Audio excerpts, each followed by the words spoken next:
जमीन खरीदने या बेचने में आपको जो है क्या क्या समस्या हो सकता है, क्या उसके नए नियम हैं, वो आपको जानना बेहद ज़रूरी है।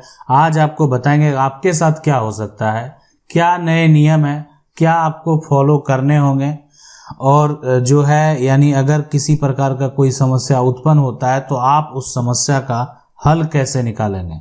देखें, हर कोई जो है, हर किसी के ज़िंदगी में एक ऐसा समय आता है कि या तो वो संपत्ति खरीदता है या तो क्या करता है वो, है ना, खरीदता है, या दूसरा ये करता है कि या उसको बेचता है ना, बेचता है। तो दो काम में से कोई एक काम तो आप करेंगे, या तो आप प्रॉपर्टी को खरीदेंगे या आप प्रॉपर्टी जो है ज़मीन को बेचेंगे।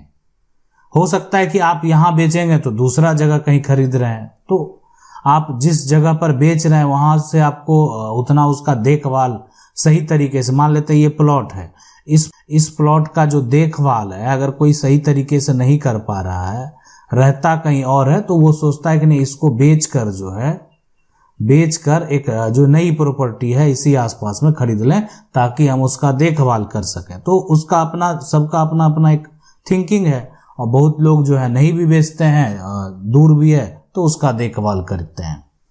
तो खरीदने और बेचने के क्रम में जो है, खरीदार हो या विक्रेता हो, सबसे जो अहम चीज है कि आप इसमें जब जमीन खरीदने और बेचने जाते हैं तो एक खरीदार के लिए जो बेचने वाला होता है तो दो केस होता है। या तो जो खरीदार है ना, खरीदार या तो ऐसा होता है कि जमीन, जो एक तरह से जमीन का मालिक को जो है एक तरह से जान रहा है। दूसरा, जमीन जो है एक तरह से के मालिक को यहाँ पर जो है मालिक को नहीं जान रहा है।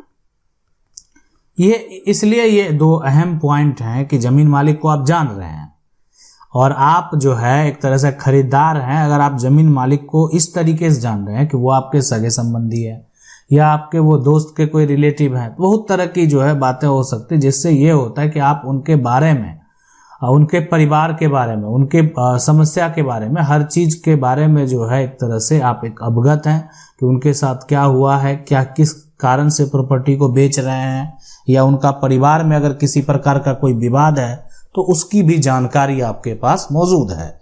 तो ये एक अहम भूमिका है, इसलिए कि अगर इस चीज़ें के बारे में आप नहीं जानते हैं, यानी जो जमीन का विक्रेता है, जमीन का जो मालिक है, वो उसको नहीं आप जानते हैं, तो उसको नहीं जानते हैं तो आपको नहीं पता होगा कि उस पे जमीन पे किसी प्रकार का केस तो नहीं चल रहा है, कोई परिवार का जो एक तरह से विवाद तो नहीं है, परिवार विवाद तो नहीं है ना, और कितने व्यक्ति का जो है हिस्सा है, ठीक है, हिस्सेदार कितने हैं, आप सभी हिस्सेदार को मान लेते हैं, नहीं जान रहे हैं।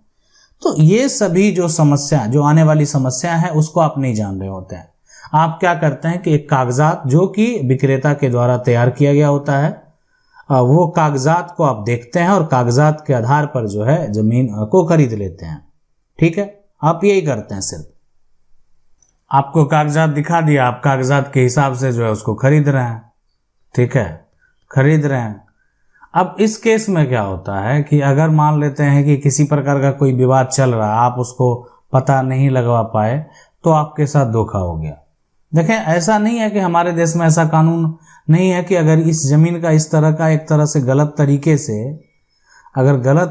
से ये जो है डीड तरह से तैयार भी कर दिया गया तो इसको कैंसिल कराने का कोई कानून नहीं है। बिल्कुल है, कैंसिल कराने का भी कानून है, साथ में पैसा जो है वापस प्राप्त करने का भी जो है यहाँ पर नियम कानून है।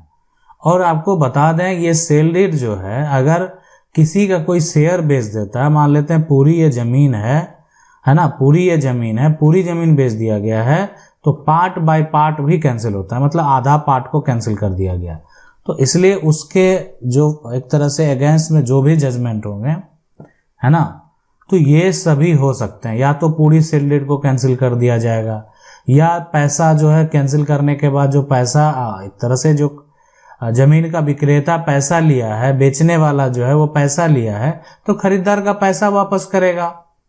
या कोई किसी का शेयर बेच दिया, हक बेच दिया है, तो उसका जो पार्ट बाय पार्ट है, यानी जितना बेचने का उसको अधिकार था उतना सिर्फ रहने देगा और बाकी सबको कैंसिल कर देगा। तो ये भी होता है, ठीक है। यानी स्पेसिफिक रिलीफ एक्ट में ऐसा प्रावधान है कि आप जो है सेल डीड को कैंसिल करवा सकते हैं, सेल डीड को पार्ट बाय पार्ट कैंसिल करवा सकते हैं, और सेल डीड को जो है यहाँ पर आप चाहें तो अगर गलत तरीके से किया है, फर्जी तरीके से आपको कर दिया है, आपका पैसा चला गया, पैसा फंस गया, तो आप पैसा वापस भी प्राप्त कर सकते हैं। लेकिन ये सभी समस्या को अगर आप सोच रहे हैं कि इससे जूझ रहे हैं, तो आपको सिर्फ सिविल कोर्ट का सहारा लेना पड़ेगा। इसलिए कि जहां जिनको अधिकार प्राप्त है वही इस पे कार्रवाई कर सकते हैं, अन्य कोई इस पे किसी प्रकार का कोई एक्शन नहीं ले सकते हैं। अगर ये पावर सिविल कोर्ट को है तो सिविल कोर्ट के द्वारा ही जो भी कार्रवाई है वो संभव है, ठीक है। अन्यथा आप जो है आप सोचेंगे कि कहीं एफआईआर करने से सेल डीड कैंसिल हो जाएगा, पे धारा 144 लगाने से सेल डीड कैंसिल हो जाएगा, तो ये पॉसिबल नहीं है। लेकिन ये लैंड रजिस्ट्री की सबसे अहम बातें जो हैं वो आपको जानना चाहिए कि अगर आप, ये जो सवाल उठता है कि अगर आप जो है जमीन खरीद रहे हैं, जमीन जो है खरीद रहे हैं, तो इसमें से जमीन खरीदें तो पहला काम आपको ये करना है कि जो जमीन जिसके नाम से है, जमीन एक तरह से जिसके नाम से है, ठीक है, नाम से है, उससे मिलना बेहद जरूरी है, उससे मिलना चाहिए। यानी आप जिससे जमीन लिखवाएंगे, है ना, मिलना जरूरी है, ठीक है, ये हो गया। तो दूसरी जो यहाँ पर जो बातें हैं कि एक तो हो गया, ठीक है, जमीन आप खरीद रहे हैं, जमीन जिसके नाम से है आपको उससे मिलना चाहिए। उसके साथ साथ आप क्या करेंगे कि आपने तो पार्टी से अपना जो है आपका एक तरह से भेंट कर लिए, मुलाकात आपका हो गया, उनसे बात हो गया, ठीक है। उसके बाद जो जहां पर जमीन है उसके अगल बगल के अगर कोई लोग हैं या अगल बगल में जिनकी भी जमीन है, उनसे पता करें कि इस जमीन पर जो है पता करें कि किसी प्रकार का विवाद नहीं है। देखें, ये सभी चीजें जो पता करने की जरूरत तभी पड़ती है जब आपको इसके बारे में, जमीन मालिक के बारे में पता नहीं हो, है ना, कि किसी प्रकार का जो है यहाँ पर प्रकार का विवाद तो नहीं है, ये जानना, विवाद तो नहीं है, ये जानना बेहद जरूरी है। अब मान लेते हैं कि अगल बगल का जो लोग होता है, आप अपने घर में लड़ाई करते हैं, पड़ोसी को पता चल जाता है, आप कितना भी शांति से लड़े, तो लड़ाई तो शांति से, अगर वो शांति से हुआ तो लड़ाई वो कहा ही नहीं जाएगा। तो लड़ाई जब होती है तो कहीं ना कहीं वहाँ शांति नहीं होता है, शांति अगर होगी तो फिर लड़ाई नहीं होगा। तो लड़ाई अगर आप आपस में करते हैं कहीं भी, तो वो ऐसा नहीं कि आप इतनी शांति से करें जो पड़ोसी नहीं जान रहा। लड़ाई करेंगे, पड़ोसी को पता रहेगा। आप लड़ रहे हैं, किस मामले में लड़ रहे हैं, पड़ोसी को पता रहेगा। पड़ोसी लड़ रहे हैं, आपको पता रहेगा। पड़ोसी के घर में किसी प्रकार का कोई कलह हो रहा है, आपको पता रहेगा। आप कुछ भी कर लें, आपको थोड़ा सा भी उसका आइडिया हो ही जाएगा। तो इसीलिए जो आसपास के अगल बगल के लोग हैं उनसे जानकारी लेना बेहद जरूरी है।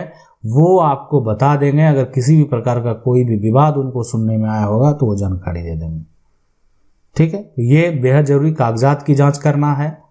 कागजात का जो है एक तरह से इंफॉर्मेशन जो आप रेवेन्यू के ऑफिस हैं, जो अंचल कार्यालय हैं, ठीक है, जो रेवेन्यू का कार्यालय है आपके क्षेत्र में, ठीक है, वहां से जाके उसका एक इंफॉर्मेशन जो है ना, इंफॉर्मेशन आप प्राप्त कर लेंगे।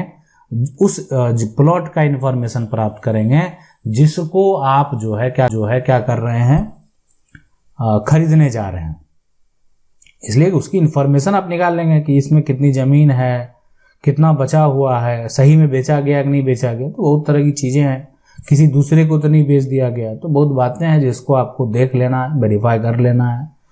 उसके बाद जो है आप अभी के समय में उस प्लॉट का जो सेल डीड का नकल होता है, जो एक तरह से ये जो डीड तैयार किया गया, तो आपसे पहले अगर किसी को बेचा गया तो उसका भी एक नकल जो है प्राप्त कर लेंगे, ठीक है। सेल डीड का मतलब ये ऑनलाइन आप देख सकते हैं, ये ऑनलाइन भी अब मौजूद है और हर राज्य का जो सेल डीड है आप ऑनलाइन प्लेटफॉर्म पे लगभग देख सकते हैं, आपको देखने को मिलेगा। अक्सर जो वर्तमान में जो सेल डीड होते हैं, नए सेल डीड होते हैं, उसको तो खास करके मेंशन कर दिया जाता है कि ये जमीन जो है इस व्यक्ति को बेचा गया, और ताकि जो है एक तरह से आसानी से आप उसको देख सकें।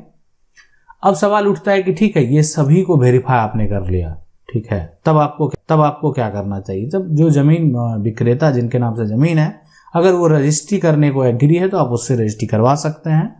अब बहुत सारे उसके बाद कारण हो सकते हैं, अगर उनके वो व्यक्ति की मृत्यु हो चुकी है, उस व्यक्ति की पत्नी रजिस्ट्री करे, तो ये सभी समस्याएं जो है ना, इसके लिए क्या करना चाहिए तो आप कमेंट करेंगे। अगर आप चाहते हैं कि इस टॉपिक को भी थोड़ा और डिटेल में बताएं, अगर आपको जानकारी नहीं है तो हम उस पर भी जरूर वीडियो लेके आएंगे कि आखिर मान लेते हैं, ठीक है, एक तो ये एक सही है कि जिस व्यक्ति के नाम से प्रॉपर्टी है उसी वो व्यक्ति बेच रहा है, उससे रजिस्ट्री हो रही है, उससे सेल तैयार हो रहा है। लेकिन अगर उसकी पत्नी, अगर वो व्यक्ति नहीं है दुनिया में, उसकी पत्नी करता है, उसके बच्चे करते हैं, उसके एक बच्चे कर देते हैं, तो क्या हो सकता है?